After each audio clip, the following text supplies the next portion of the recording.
Hey Dennis, welcome to the show. Just go ahead and introduce yourself. Thanks, James. It's a pleasure to be here. My name is Dennis Krieger, and I'm currently Director of Engineering for Willow, which is a digital twin platform. But my career has really been split up into two parts.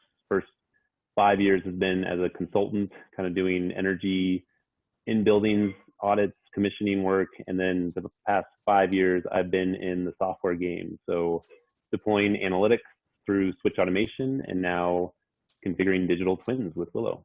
All right, and Dennis and I met in Denver. We're both Denver residents.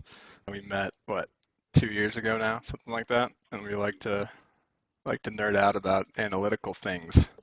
Yes, this is your closest remote session that you're going to have during these COVID times. So we're It is. we're down the street, but still remote. All right. So Dennis, what is your first rant of the Friendly Rants series? My friendly rant number one, I'd like to talk about the true cost of deploying really any smart building technology into any building for that matter. And as a frankly as a offender of this, probably as someone who sells software into buildings, I think I've learned how to be more clear and upfront about just setting expectations on all of the costs that have nothing to do with your product, right? The things that are just prerequisites to connecting, integrating, and getting data out of buildings. That's what I'd like to rant about for a little bit. And what's the standard myth then around this? The myth is, let me try to restate it, what I think it is. It's that the only costs for a smart building solution are a software license, some hardware, and then maybe a SaaS fee, right?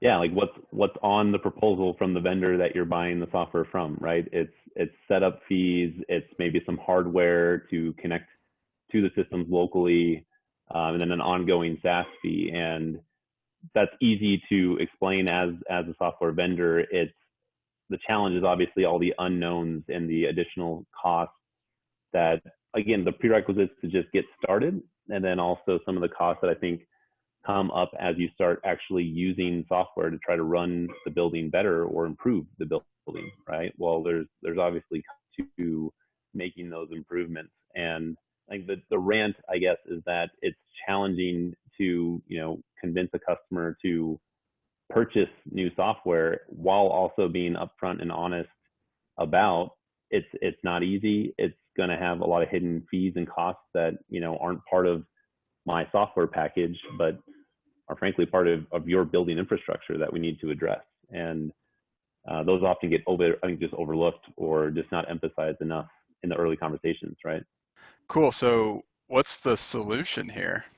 Yeah, good question. I think two parts, maybe two-part solution. One is obviously being honest and open about those external factors, even if you don't know what they are. And so, one thing I've done personally is inevitably you hit some return on investment conversation along the way, right?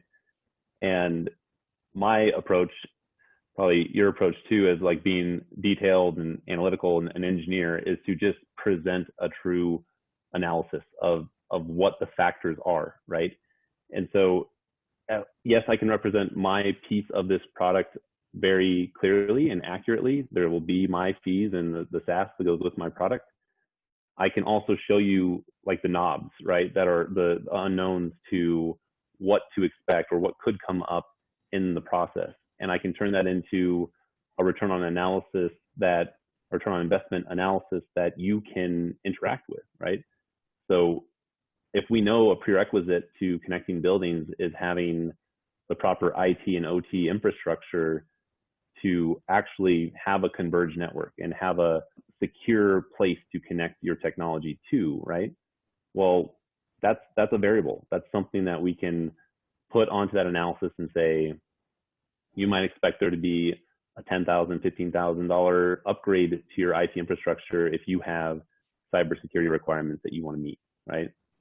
On the OT side, we want to make sure that there's open protocols, that points are exposed onto the network, and that we can get useful data out of the BMS, the metering, lighting system, whatever we're talking to.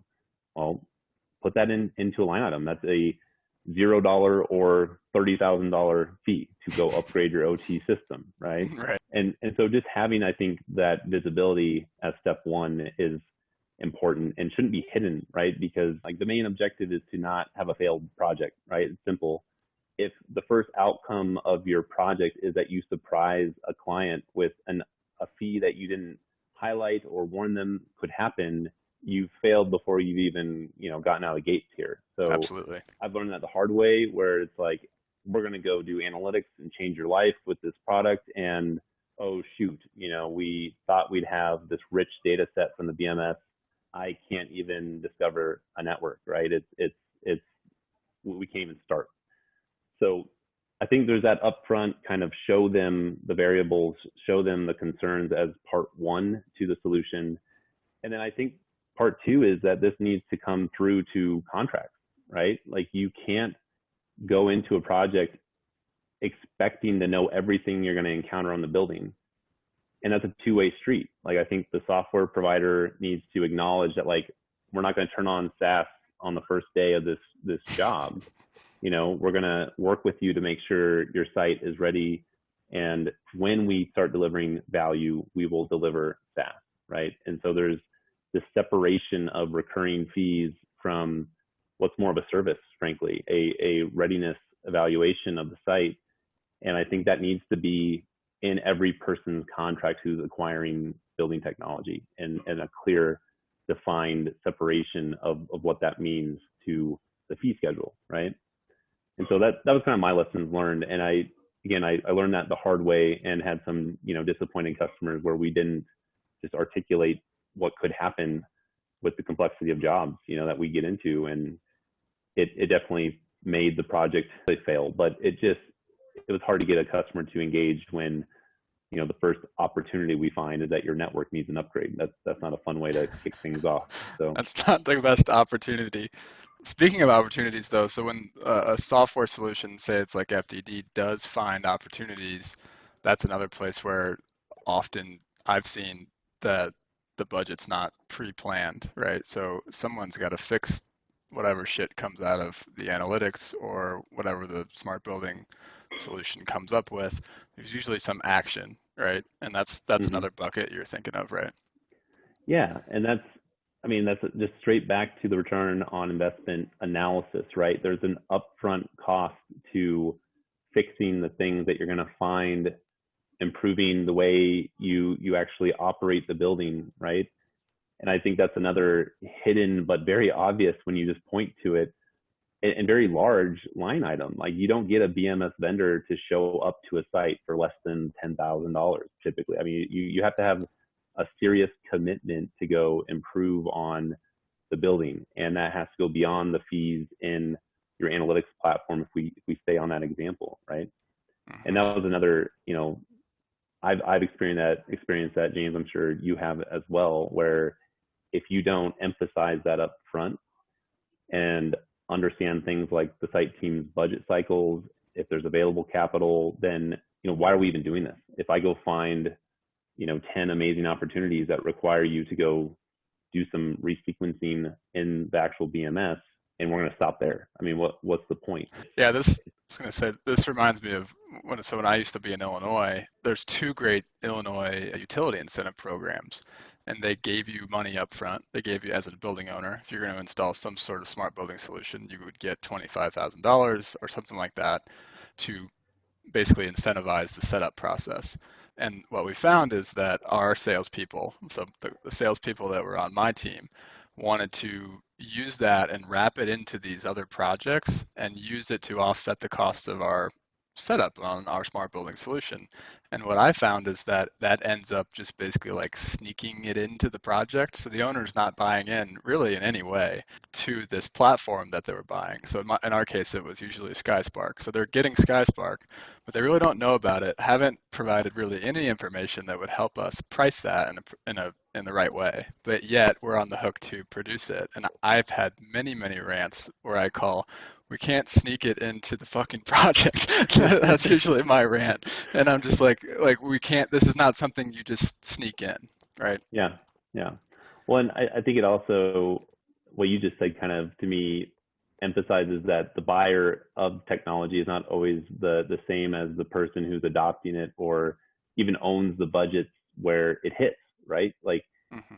usually the site has an operating budget and a capital budget, and somewhere you're impacting both of those. Your SaaS fees and it hits OpEx. Yeah. Your capital upgrades you identify are going to hit the capital budget.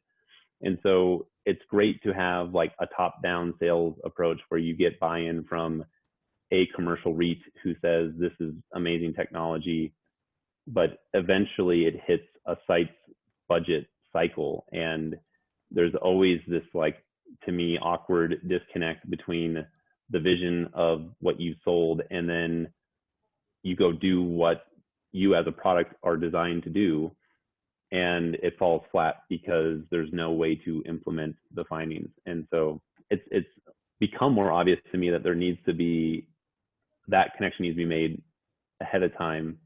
And again, like back to just the contract expectations, like in a perfect world, you'd have this agreed upon strategy that says, if we go deploy and you find these opportunities that have strong return on investment, we also commit to those, right? Like this is it's a very complicated analysis you're trying to do. It's Absolutely. justifying an enabling software component that has its own set of fees and kind of in advance preparing for another round of justification of project improvements that have their own set of budget cycles and approval processes, right?